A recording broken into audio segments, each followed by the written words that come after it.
Thank you so much for the 605 subscribers. If you want any other songs, remixes, or comedies explained, or even a more in depth review on a certain song in this video, just let me know and I'll see if I can do that for y'all. I'm not going to use any clips and try to actually summarize my album because this editor is really hard to edit with longer projects. Trust me, this is my second attempt at this review. 100% beef, the world's bitchiest music nerd. Let's go! I tried originally to do this review bar by bar with no script, but I was reminded again of some dark times in my life with statements I don't agree with anymore. This project was mainly recorded during COVID in 2020, and I was extremely depressed and very hurtful to the people around me. Having to explain these topics while I was mad at everything makes it very embarrassing and pointless since I do not stand with most of what I said, especially in the first couple of songs and especially the hurtful stuff. Anyway, saying this, I deeply apologize for anything I said in my dark place. So we get to the first track of this album called I Hate This World and I Hate Myself More. This track is very cynical. I grew inspiration to not only my real life, but Earl Sweatshirts. I don't like shit. I don't go outside. So I've said some hurtful things about my friends because my depression led me to believe that no one cared about me, and COVID definitely wasn't helping. This track uses an edgy sounding but inviting beat I created.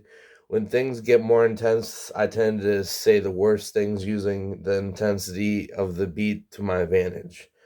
I have a few bars in here about comparing my friends' lives to race cars and mine to Tin Lizzy and able to get started in life. Like their life was easier to get going like race cars, and mine was harder to get going like a Tin Lizzy. Bad friends. Again, I don't agree with this anymore, but bad friends hitting me up like target practice, which was actually partially about doing reviews and reactions. I was sneaking in critiques of that part of my audience as well as my friends and mixed it up enough so you had no idea who I was talking about, and I'm sorry for that. I should have quit reactions and reviews years ago before I got that frustrated and that angry. Of course, I go live to react every 100 subs I gain, but other than that, I don't react anymore. And again, guys, this was from 2020.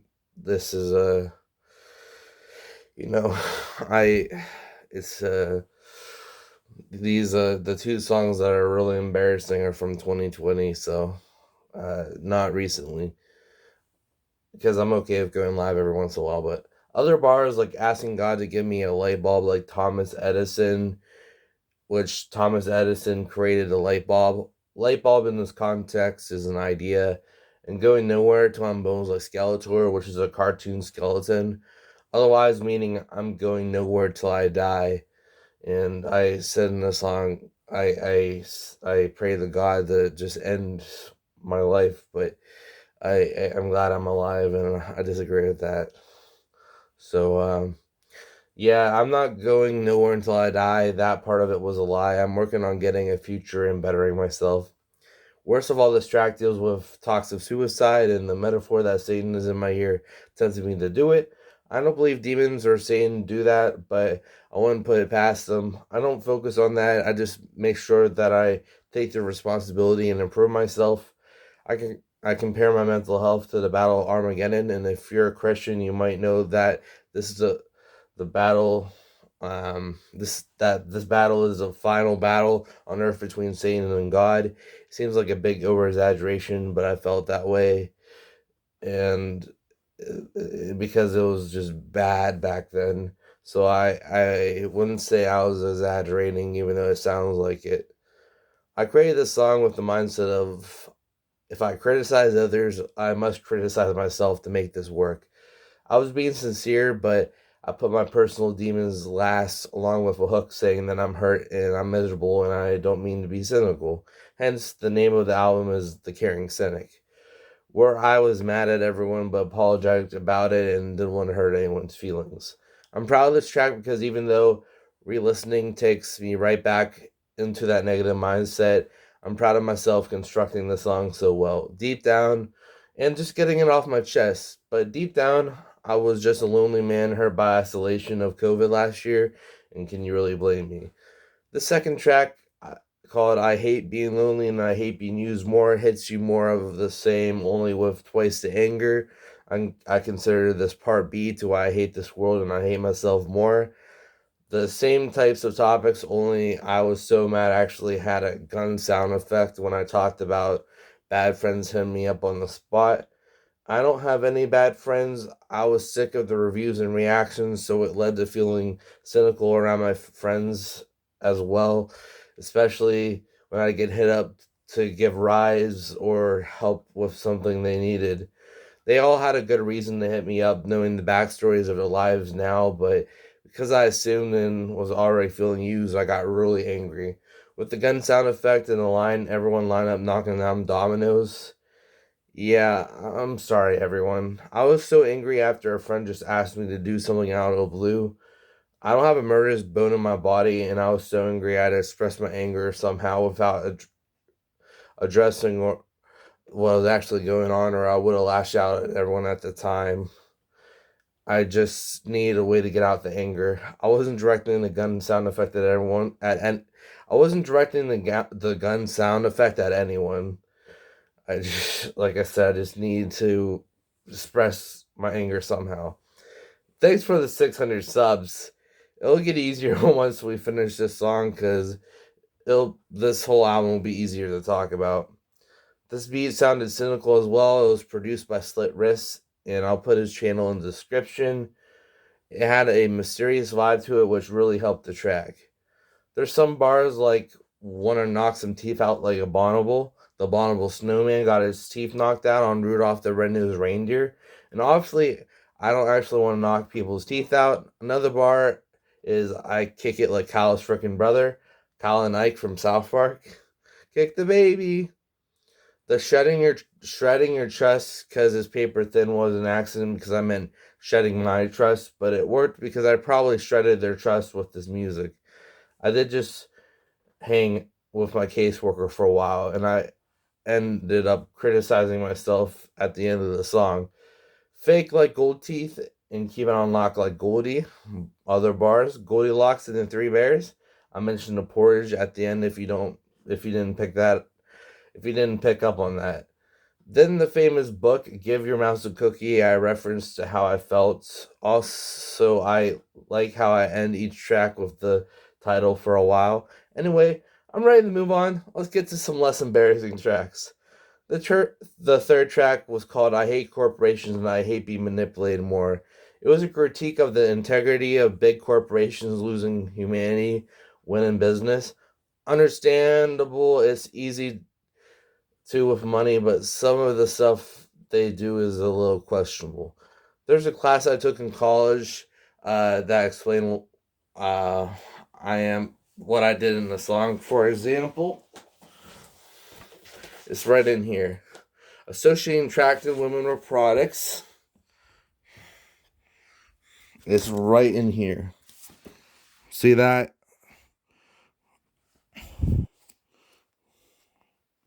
Number one. So if you didn't see it, it's in there though. It's I'm doing it straight through for this take, but um yeah, and then there's telling in the song also talk about telling young girls they aren't pretty without dumb packs of your brand of makeup to make a profit.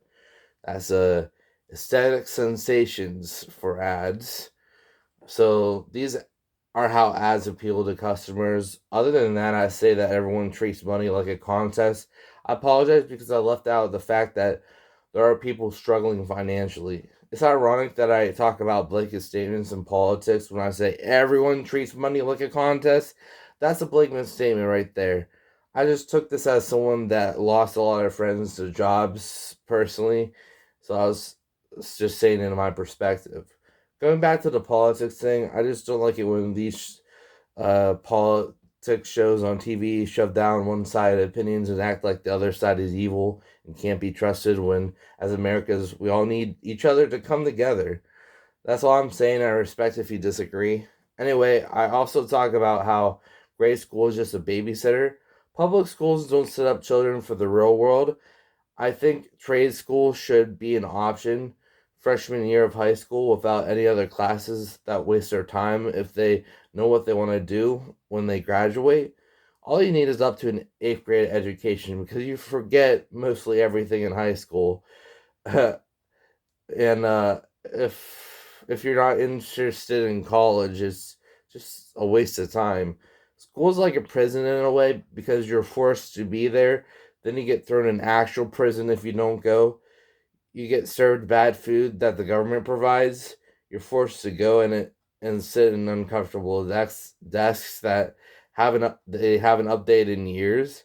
They really need to change the system because we should be inspiring our kids to love, to learn, not to be lectured at by a 70-year-old teacher that hates kids just because you talked out of line. Yeah, I just disrupted class a lot. I'm not gonna lie. Speaking of college, why is college so expensive? It's not fair to people that really need it and don't have the money. Plus, you have to take all of these useless courses before you can jump into your chosen major.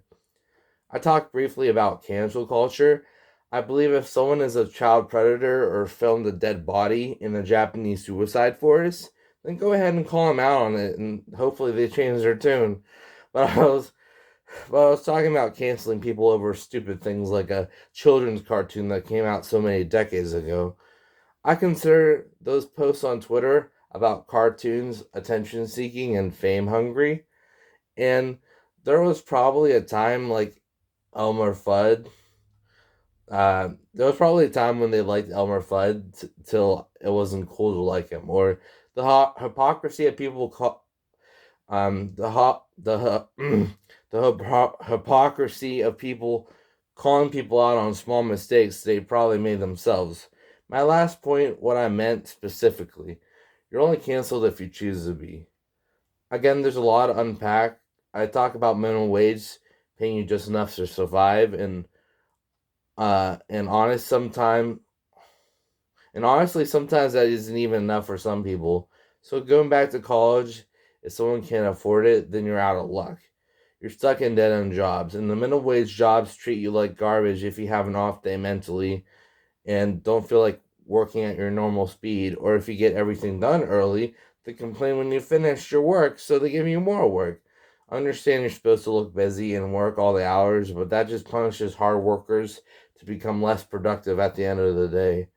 Money is a social construct, and how much money is glorified in music and TV is bad. I'm no conspiracy theorist, but it almost seems like they're doing that on purpose to make us want to fit in society more or what is accepted.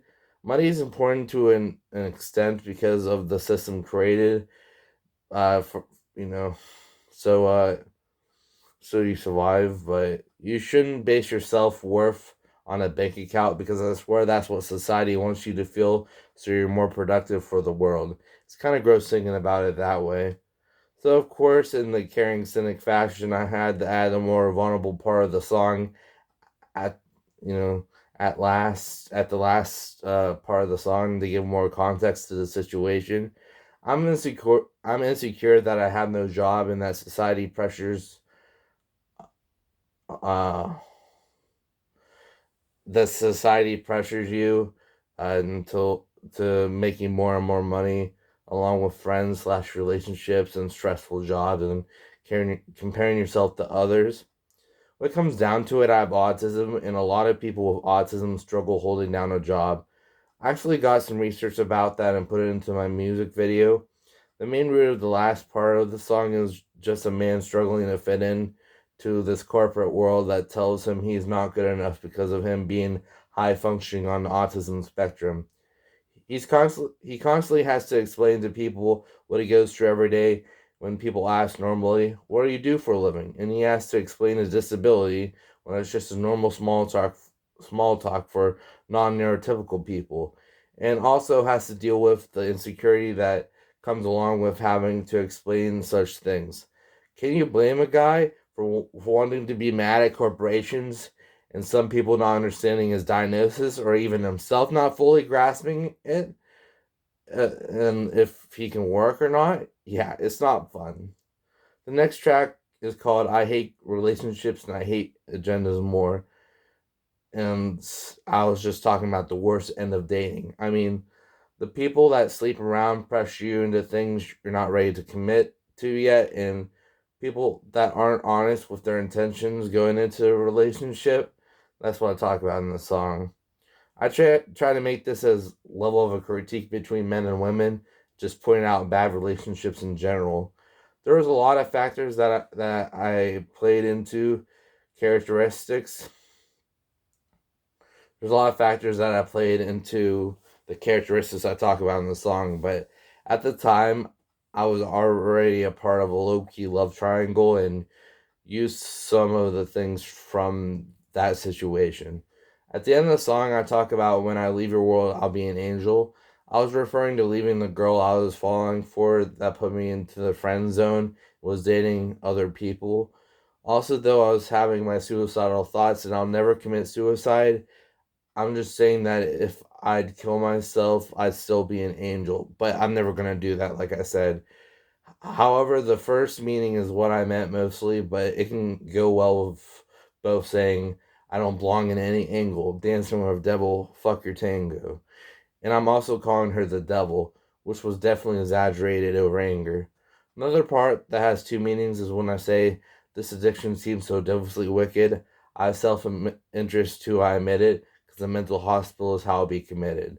I am actually talking about YouTube and my addiction did drive me up a wall during this time, but also I was talking about relationships, and it fits well with both it fits well with both of them being addicting. Another song I'm insecure in Another song I'm insecure and share my struggles at the end.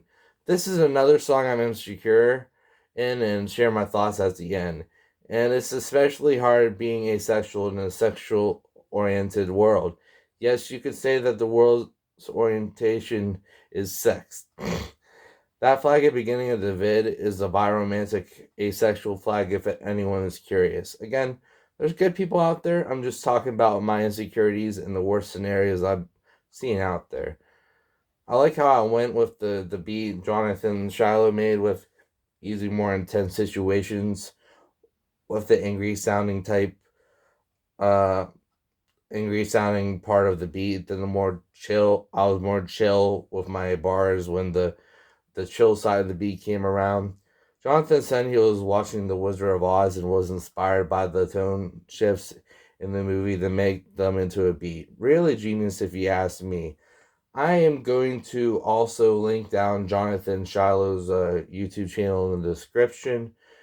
Also, Slit Wrist also did the beat to I Hate Corporations and I Hate Being Manipulated More. The next song is I Hate Isolation, I Hate Being Your Therapist More. It was about the girl earlier I was talking about that I used to have a crush on. Of course, I didn't quote her to write this beginning script, but most of it was accurate to what she had said. She never said that she had no. Oh, I didn't quote her in the beginning skit. That's what I meant to say. She never said that she had no people to talk about her problems because she does. I did that to lean the conversation better in the skit. Plus, I ended things pretty quickly with our friendship because I didn't tell her I had feelings, and her talking about her boyfriend made me jealous until I was completely fed up, and I had the courage to tell her. She did try not talking about him one day after I told her, but she couldn't help herself because she had nothing else to talk to me with. So I realized then and there I was her therapist. The only other thing we did together was watch Netflix when I wasn't listening to her go on and on about him. Then I gave her an ultimatum while texting her. She can stop talking about her boyfriend with me or we won't be friends anymore. And she tried to compare my YouTube addiction to her not willing to support her friend and just not talk about him with me. That's all I asked, and she couldn't do it, so I said goodbye to her, and we never spoke since. Since the backstory is explained in the song, I'll continue. I was offered to go to the movies with her boyfriend and her, and I didn't want to go because I didn't want to deal with them fighting. Plus, it'd be completely awkward.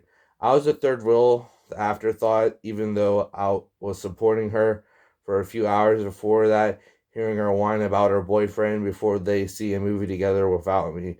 Yeah, like I said, I was invited and I could have went, but it seemed cruel to someone that even if I didn't tell her how I felt, I heard she had a feeling that and a clue that I did like her, so it makes it even more messed up that the way she laughed when I told her not to do that to me. Yeah, this girl was selfish. She dumped other men if her precious toxic boyfriend took her back. She was definitely just using me for her therapy and attention seeking needs. It was always about him and not about anybody else. One thing I want to add though was that I kind of dissed myself when I said I'm always a best friend type because I won't mess up your life. It was this towards her, of course, too, because again, she had to have everything exactly her way. But at the time, I felt like I was the best friend type because that was two girls now I really liked that put me in the friend zone. Now I have someone mutually interested in me and she's actually a great person and we're going steady, so I'm glad. The beat was intentionally happy to be a great sarcasm track that sounds like a parody of an R&B track. This album was definitely a blast from the past because I hang out with my friends regularly. I'm going steady with someone like I just said and I'm moving out of my parents' house one way or another hopefully, and we'll look for a job once there. But wait, bonus tracks, bonus tracks. Yes, added two tracks to the Caring Cynic since I'm done with that depressing crap and want to change my sound. Sadly, they don't have a formula of the long ass titles of the last bars I say in each song, but they have a similar theme to the others. They're both cynical, but also in a caring position, just fitting for the title of this album. The first track up is called Dream Invader. The song is about the estranged relationship with my stepdad, and if y'all remember, this was a guy you who got you know uh the call my house my childhood college cheaply from me and the other shady stuff he did, like asking my family about the funeral costs of my mom an hour after her death. So pretty cheap to say the least, or a jerk to say it just right. I used a couple of samples I found online of a happy circus and a creepy circus. After those two samples, it gets into the beat I made that is a combination of both. A musical metaphor about the dreams with my mom, my dreams with him, then my dreams with them together. I purposely made this beat sound fake happy, just like it was to see someone I am mad at in my dreams. I say I loved him, but now I just hate him. So it's a beat mixture of love and hate. So the beat sounds fake. I also played the samples to associate the creepy music with my beat, and I had to make the creepy music sound creepier to play happier carnival music in the beginning. I was just honest and said that he ruins my dreams when my mom is, and aka the Dream Invader. I've gotten used to seeing him in my dreams, but it's still fake, like his smile was. He had a fake smile, and that was from pent up anger he wasn't expressing. He used to uh, help me record music, so he helped me follow my daydreams, but now he gives me nightmares. It was just so devastating to think that someone you loved then to use you for all the money you had and he can get and never contact you again afterward. Good riddance is all I have to say about that. I thought that the dreams with him were God's ways of helping me forgive him, but honestly, it was just my brain processing the trauma from the situation. So I guess in a way, it's God's way of helping. I just know when my mom's actually behind my dreams because I wake up in tears about her giving me some advice through her favorite music or something like that. Now I have a Wicked Witch of the West from the Wizard of Oz sample. I pretended that the witch was him, making fun of me trying to wake up from the dream. Also now like it because the song's a bonus track, so the witch is telling you guys to not stop the metaphorically CD because the bonus tracks are up. Going so soon? At the end though, I messed up by saying come back to my stepdad when I met my mom because I was trying to say my mom was disappearing, like, where'd you go? Come back. And then he would show up, but like in the dream, and about him appearing. But it worked out because deep down, if it was possible, I'd want to have a better relationship with him, go back to the old days. But after everything that happened, that's not possible. I forgive him, but I don't have to associate with him. And I forgive my mom for marrying this human garbage. Love definitely blinds red flag activities, like I said, and I hate relationships and I hate agendas more. The last song on the album is called Devil's Music, and in a way is a great response to the beginning of this album of the two songs. But especially, I hate this world. Well, no, actually, both. I hate this world and I hate myself more, and I hate being lonely and I hate being used more. What a mouthful. I explain myself a lot better how I feel about the music industry and YouTube. I explain that it's none of these artists' fault that they ask so much for requests because I do the same thing to Jackson Pierce. Again, check. I'm gonna put his link to his channel in the description just for helping me out so much. But anyway, this game makes it easy for you to stop to think reactors are human beings, and Jackson Pierce is an artist too. So, and anyway, also in a way, I was complaining about rapping because of the false promises it brings with blowing up in wealth, to the point where we focus on that so much we forget to enjoy the ride and not obsess over a social media addiction. This game makes you cynical, selfish, and it's made me a huge hypocrite when I complain about too many people plugging their music when I spam Jackson with my music. I apologize if I offended anyone using the term psychopath as an insult. I know there are perfectly functioning psychopaths that are good people. It's just that this game is best created for manipulators and people with no emotion, especially the music industry. I talk about the endless chase for satisfaction with getting new followers or subscribers, but it's never enough because that's not true happiness. Also, how YouTube doesn't pay you very much. The fact that artists are focused to become reactors just so more people care about the music is kind of sad. I know. I've tried that personally. Some of them got into it, but most of them came for the reactions. So that's why I get up to 20 likes when I go live, and I'll be lucky if I hit 10 likes on a song. But hey, I'm happy to have you either way, and I appreciate your support. Just stating facts. And the Beltafine bubble bath line was a metaphor to what entertainers slash artists will do for fame, like that challenge, aka it's hard to swallow, like Beltafine's bubble bath, or it's hard to swallow the truth. So that was a meme about a year ago here on YouTube, where if you drank this woman's bubble bath, you got instant views. At the end, though, I found an evil laugh sample as I repeat the words "devil music" and make it creepier. I like how much I played at the end, how much I played the beat at the end as the beat wrote off. I'm proud of making that beat. I made it sound off, but also darkly tempting to listen to, like a guilty pleasure. And a fake love that sounds good till you hear the dangers that you're trapped in, the grind and part of the trap. Hey, if you made it this far, great. I know I wouldn't throw uh, I know I wouldn't throw everything away like I did to get here. So I'm glad I didn't throw everything away. Like, I hope I explained everything, like, well. That's what I mean. Wait, hey, if you made it this far, great. I just wouldn't throw everything away like I did to get here. Oh, okay. No, I'm saying if you make it in the game, that's great. And I just wouldn't throw everything away that anything, like, have a plan B and a plan C and stuff like that. Don't just put everything in rap like I did. But I'm glad I got here with 605 subscribers. It's crazy to listen to this album and how different my life was in a amount of almost a year. That's a reason never to give up on life, because the best part of life could be just around the corner. Thank you for watching so far, because that means I didn't make you mad enough on my explanation, so I'm so thankful for that.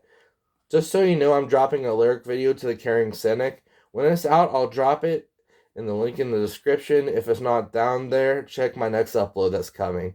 Thank you all for 605 of you. I couldn't do this without people that watch my content, and it means a lot. Like if you enjoyed, subscribe if you're new. Remember, any other song, remix, or comedy you want explained, drop it in the comments below. And remember to check everybody else that I mentioned in the links in the description. And I'll see you when you watch me again, metaphorically.